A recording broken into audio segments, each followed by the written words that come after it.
हाय, hello, नमस्कार. Welcome to our podcast channel #mic and mind.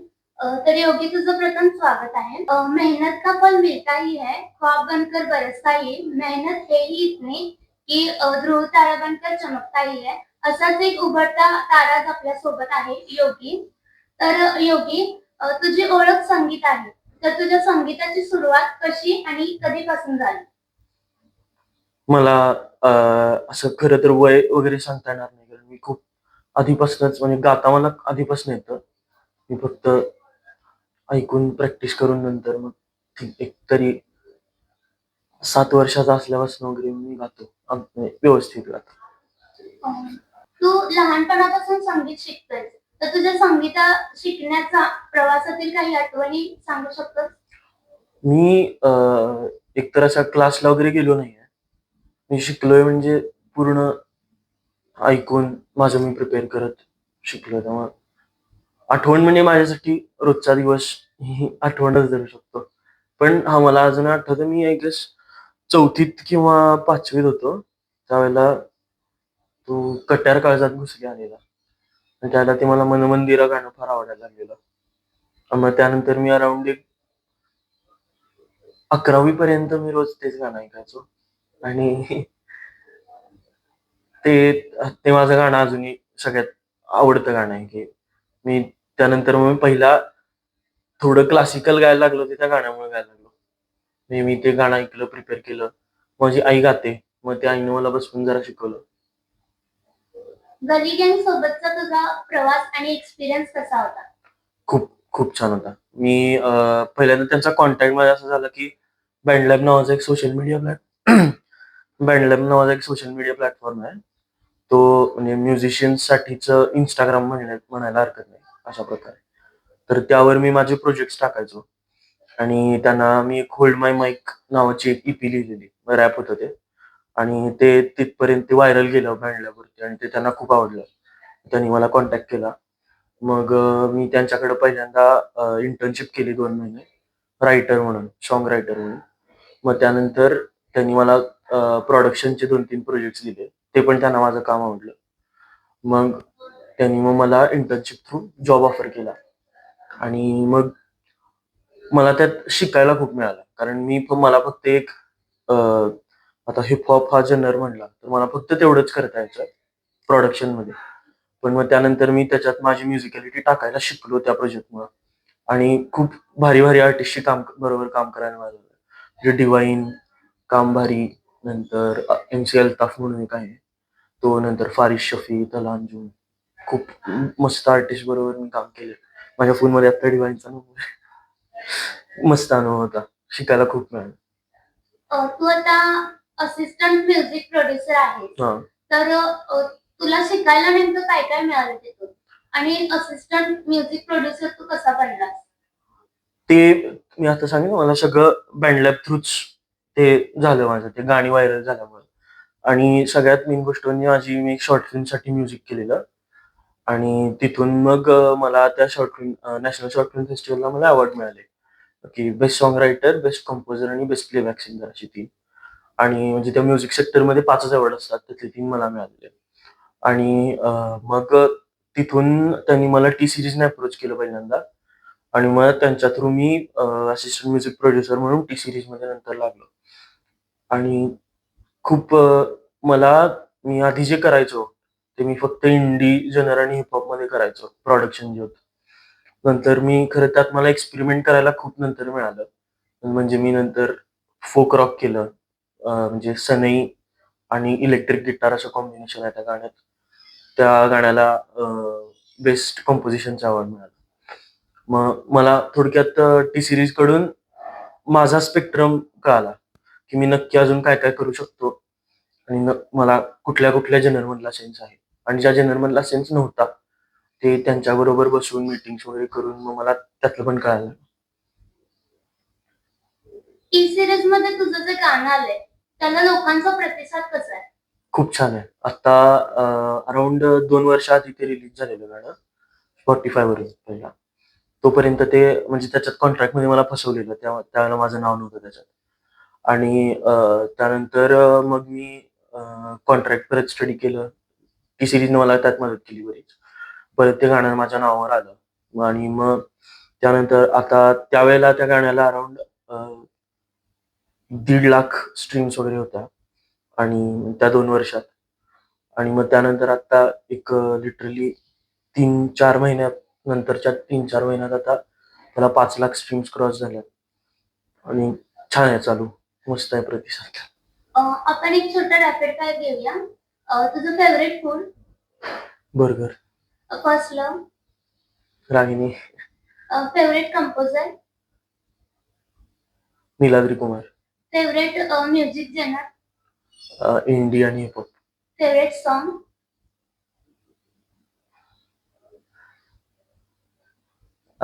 Those eyes नावाचं एक आहे. म्युझिक सोडून आणखी एखादी हॉबी? हायकिंग आवडतं, लिहायला खूप आवडतं. नंतर नाच जमत नाही, पण एकटा करायला आवडतो. थीम सॉन्ग बद्दलची कन्सेप्ट काय? थीम सॉन्ग म्हणजे तेच की जी एखादी तुम्ही एखाद्या गोष्टीवरती गाणं करताय किंवा स्टोरी फिल्मवरती गाणं करताय, त्या फिल्मला हायलाइट करणारं ते गाणं असतं. आणि पण त्या गाण्यात लिहिताना अशी काळजी घ्यायला लागते, की कुठेही त्या फिल्मचा क्लायमॅक्स किंवा प्लॉट लोकांपर्यंत पोहोचणार नाही. Theme song in the sense तुम्ही असं करू शकता, की ते 2 जे फिल्ममधले लीड कॅरेक्टर्स आहेत, त्यांच्या पर्सनॅलिटीशी रिलेटेड तुम्ही गाणं लिहू शकता. आणि मग ते गाणं तसं म्हणजे काय होतं, की त्या पर्सनॅलिटीशी रिलेटेड असल्यामुळं फिल्मच्या स्टोरीपर्यंत ते गाणं पोहोचतं. खरं मेन प्लॉट ट्विस्ट जो आहे फिल्मचा, तो तिथं ओपन होत नाही किंवा जी कुठली स्टोरी करताय त्याला धरून. आणि दुसरी गोष्ट एक असं करू शकता, की अ, जो फिल्मचा एंड आहे, जर तिथं ओव्हरऑल तुम्हाला प्लॉट दाखवायचा आहे त्या गाण्यातनं, पण अगदी डायरेक्टली नाही. तर तो एक प्रकार असतो. म्हणजे जसं नकाशी लिहिलंय, की ते गाणं आहे असं, की तो तिला आठवतोय. पण ते गाणं ऐकताना असं वाटतं, की तो फक्त प्रेमात आहे तिच्या. पण ते आता भेटणार नाहीयेत. हे ते गाणं ऐकताना कुठनंच कळत नाही. तुला जर एखादं नवीन सॉन्ग लिहायचं असेल, तर कोणत्या वर लिहिशील तू? मी आता परत जरा मोटिव्हेशनल आणि डिप्रेशन वगैरे या बाबतीत लिहायला लागलोय. त्यामुळं त्याच्यावरती मी लिहीन आता. आणि हां, लव्ह सॉंग्स वगैरे मी बरीचशी लिहिलीत आता ती हळू बाहेर काढली. कॉलेजमध्ये म्हणजे वर्गात एखादा असा गिटार वाजवणारा किंवा सिंगिंग करणारा मुलगा असेल किंवा मुलगी असेल, तर त्यांना एक स्पेशल अटेन्शन मिळते. तर तुझ्या बाबतीत असं काही झालं होतं का? हो, खूप. एक्सपिरियन्स म्हणजे एखादी हे सांगाल तर आम्हाला एक्सपिरियन्स त्याचा? मी डी.वाय पाटीलमध्ये शो करायला गेलेलो बँड बरोबर आमच्या. मग त्यातला पहिला शो एकदम छान झाला आणि त्यानंतर मग परत मागच्याच्या मागच्या आठवड्यात अजून एक डी.वाय पाटीलमध्ये शो झाला. फक्त डिपार्टमेंट पुरता होता तो त्यांच्या. त्यांच्या ऑडिटोरियममध्ये केला तो शो. त्यावेळेला ऋतुजा नावाची मुलगी होती. तिनं "मॅरी मी योगी" असा बोर्ड लिहिलेला. मागं उधरून उभारलेली तो बोर्ड. म्हणजे हां, तसं अटेन्शन खूप मिळतं. नंतर मुलांना असं इतर मुलांना खूप वाटतं, की ह्याच्या आयुष्यात काही खूपच मुली असतील. तुझा नॅशनल अवॉर्ड पर्यंतचा जो प्रवास आहे, तो कसा होता?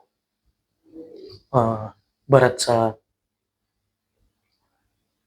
वाईट नाही म्हणणार मी, मेमोरेबल होतं. कारण अ, मी त्यावेळेला जेव्हा नकाशी वगैरे मी करत होतो, त्यावेळेला आय गेस त्यावेळेला मी मुंबईत होतो आणि मला फक्त घरच्यांकडनं मदत नको होती. मला ते पूर्ण मला करायचं होतं. आणि मग मी त्यावेळेला मला मित्र वगैरे होता माझा तिथं, ज्याचा स्टुडिओ होता.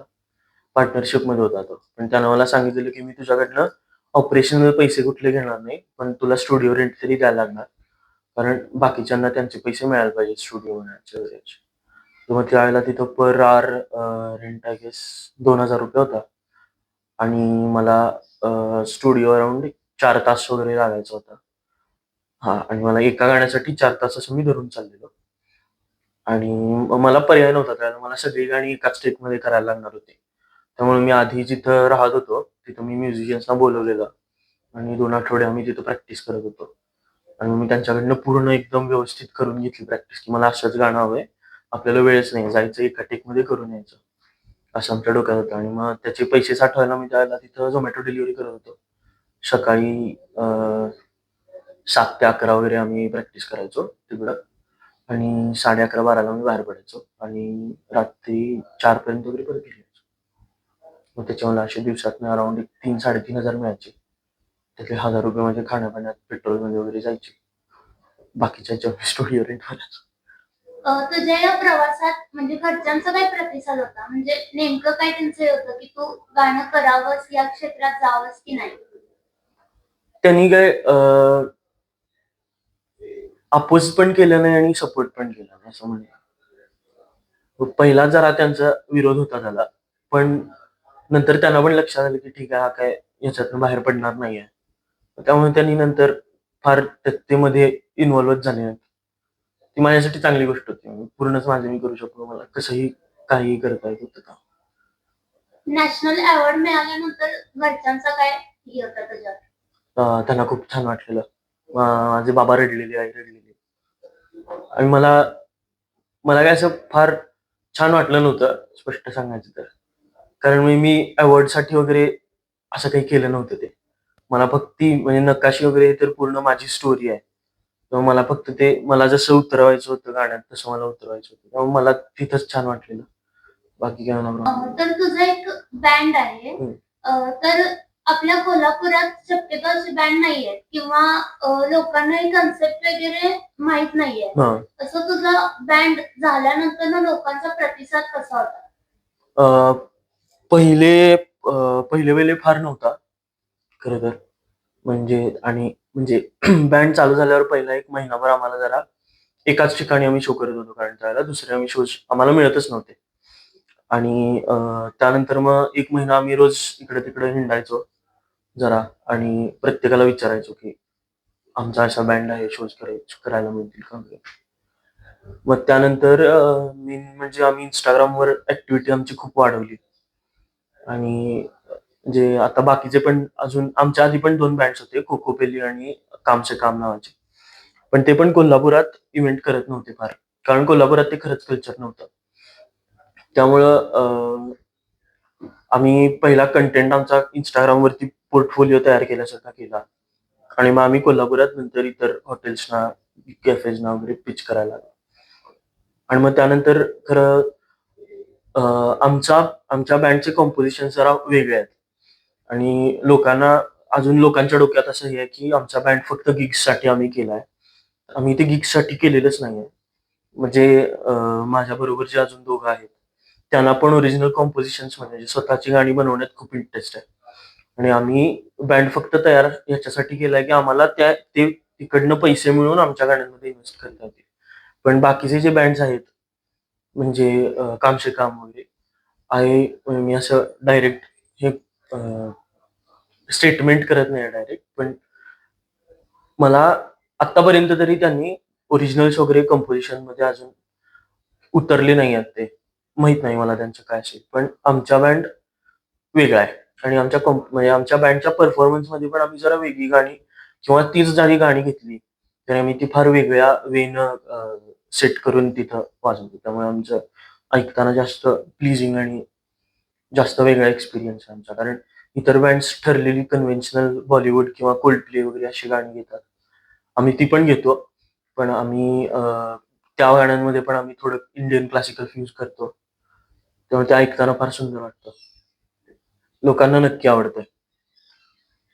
पुढच्या काही वर्षात तू स्वतःला कुठे बघतोस? मला स्टेडियमचे शोज करायचेत. म्हणजे ते कशी 1,00,000-1,50,000 लोकं फक्त मला ऐकायला आलेली असतील. फक्त माझ्या गाण्यांसाठी. मी नक्कीच पुढच्या एक 3-4 वर्षात तिथं स्वतःला बघतो. तुझं एक गाणं इथं होऊन जाऊ दे. अ, दुसरं म्हणाल वगैरे चालेल का? हां, कोणतंही चालेल. मला ते वादळ वाट नावाचं गाणं फार आवडतं. मराठी आहे. अ,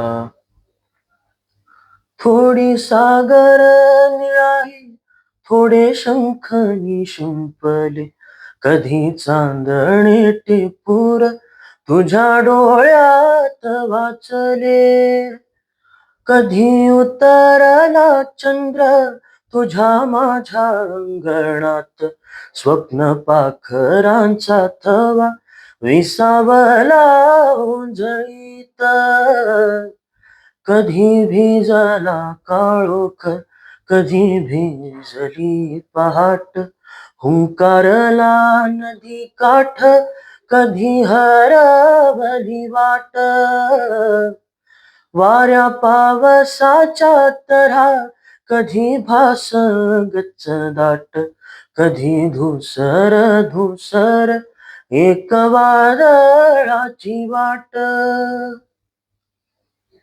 तू लिहितोस सुद्धा असं आम्ही ऐकलंय हं. आणि तू शायरी सुद्धा करतोस. तर तुझ्या त्या शायरीच्या डायरी मधली एखादी शायरी आम्हाला ऐकायला आवडेल. अं, मैं लिखूं दर्द, सॉरी, तू लिखे दर्द, तू लिखे दर्द तो मैं आगे बेहिसाब लिखूं, तू लिखे शाम मैं गम गिनूं और शराब लिखूं, तू गुजरे जमाने सी लगे मैं तुझ पे किताब लिखूं, अगर तू सवाल हो जिंदगी का तो मैं जवाब भी लाजवाब लिखूं. तू मिरची अवॉर्ड विनर सुद्धा आहेस. तर तुझी प्रेरणा काय होती आणि काय मिळालं तुला अवॉर्ड मिळाल्यानंतर? अं, मला थोडं पहिलं एकतर म्हणजे मला रिकग्निशन मिळालं, म्हणजे लोकांपर्यंत मी थोडा पोचलो, की ओके हा कोणीतरी आहे, काहीतरी करत असं. आणि दुसरी गोष्ट म्हणजे माझा कॉन्फिडन्स वाढला, की म्हणजे मला त्यावेळेला लक्षात आलं, की जे मी करतोय ते लोकांना नक्की आवडू शकतं. आणि मग मी करत गेलो. मेन म्हणजे मला कॉन्फिडन्स बूस्ट मिळाला आणि माझं स्टेज फिअर गेलं, कारण मी आधी परफॉर्म करायला खूप घाबरायचो. शेवटचा प्रश्न विचारतो तुला. आत्ताच्या युथला तू काय सांगू इच्छितस? एकतर की फार गडबड करू नका कुठल्या गोष्टीची. कारण आता मी फक्त माझ्या वयाचा जरी विचार केला तरी मी फक्त 20 वर्षाचा आहे अजून. तरी नाही म्हटलं तरी मला एक होपफुली 50-55 वर्षाचं अजून आयुष्य असावं. अ, त्यामुळं अ, कुठल्याही गोष्टीची गडबड करू नका. तुम्ही एखादं गाणं लिहीत असाल, तुम्ही एखादं गाणं नवीन कंपोज करत असाल, तुमच्या डोक्यात कधीतरी एकदम नवीन ट्यून येते, की "अरे हां, हे छान वाटतंय." तर ती रेकॉर्ड करून ठेवा तात्पुरती आणि नंतर त्यावरती विचार करा, जेणेकरून तुम्ही गडबडीत तीच ट्यून घेणार नाही. त्याच्यात असं काही असू शकतं, की हां, ठीक आहे, काहीतरी पुढं-मागं केलं थोड्या गोष्टी, की ते गाणं असू शकेल, की ते हिट होणार आहे. पण तुम्ही त्या गोष्टी केल्या नाहीत त्यामुळे ते राहिलं. त्यामुळं गडबड करू नका आणि मेन म्हणजे तुम्ही कुठलंही गाणं तुम्ही करत असाल किंवा गात असाल, तर या गोष्टीसाठी गाऊ नका, की ते लोकांना आवडेल का नाही. पहिला फक्त स्वतःसाठी करा. जेव्हा ते गाणं पूर्ण झाल्यावरती जेव्हा ते तुम्हाला आवडेल, की हां, आता हे मला पटतंय गाणं आणि तुम्ही एक 100 वेळेला ऐकलं ते गाणं तरी तुम्हाला त्याचा कंटाळा येत नाही ऐकून. तर ते गाणं तुम्ही लॉन्च करायला बघा. कारण त्यावेळेला ते कंपोझिशन कंप्लीट असतं. जसं तुम्हाला हवंय तसं किंवा जसा तुम्ही विचार केलेला तसं. आणि दुसरी गोष्ट म्हणजे सिगारेट फुंकू नका, घसा बाद होतो. आणि अ, बास फक्त गडबड करू नका. कुठल्याही गोष्टीची गडबड करू नका. कंटेंट टाकत जावा आता कारण म्हणजे Instagramमुळं, YouTubeमुळं फेमस होणं फार सोपं झालंय ॲज कंपेअर्ड टू आधीचा काळ. जोपर्यंत तुम्ही मुंबईला जात नव्हता तोपर्यंत तुम्ही चालायचा तुमचा चान्सच नसायचा, अशा गोष्टी होत्या. आता Instagramमुळे तुम्हाला डायरेक्ट ग्लोबल रिकॉग्निशन मिळतं. तुमच्या हातात आहे सगळी पृथ्वी. एक व्हिडिओ तुम्ही टाकला की ते कोणीही बघू शकतं. त्यामुळं एक प्रॉपर कंटेंट स्ट्रॅटेजी ठेवा तुमची, जेणेकरून तुम्ही आठवड्यातनं तुमचे एवढे रील्स जाऊ देत, ठराविक रील्स. असंही नसते की आठवड्यातनं 7 रील पडायलाच पाहिजे, दिवसाला 1 रील पडायलाच पाहिजे, असा काही प्रकार नाही. फक्त जर तुम्ही एखादी गोष्ट ठरवली की आठवड्यातनं 2 रील तुम्हाला टाकायची, तर ती प्रत्येक आठवड्याला त्या दिवशी ठरलेल्या टायमिंगला अपलोड होईल. कन्सिस्टंटली तुम्ही 1 महिनाभर जरी ते टाकत राहिला, तरी ऑटोमॅटिकली तुम्ही ऑडियन्सपर्यंत हळू-हळू पोहोचता आणि नंतर अल्गोरिदम तुम्हाला प्रमोट करतो. त्यामुळे पहिली गोष्ट म्हणजे गडबड करू नका. दुसरी गोष्ट सिगरेट फुंकू नका आणि तिसरी गोष्ट तुमची कंटेंट स्ट्रॅटेजी ठरवा आणि Instagram वरती आणि YouTube वरती कंटिन्युअसली ऍक्टिव्हिटी ठेवा. मी अशी इच्छा व्यक्त करतो की तुझ्या बँड बरोबर आम्हाला व्हिडिओ करता येईल आणि हा नक्की. व्हिडिओ नक्की येईल. नक्की.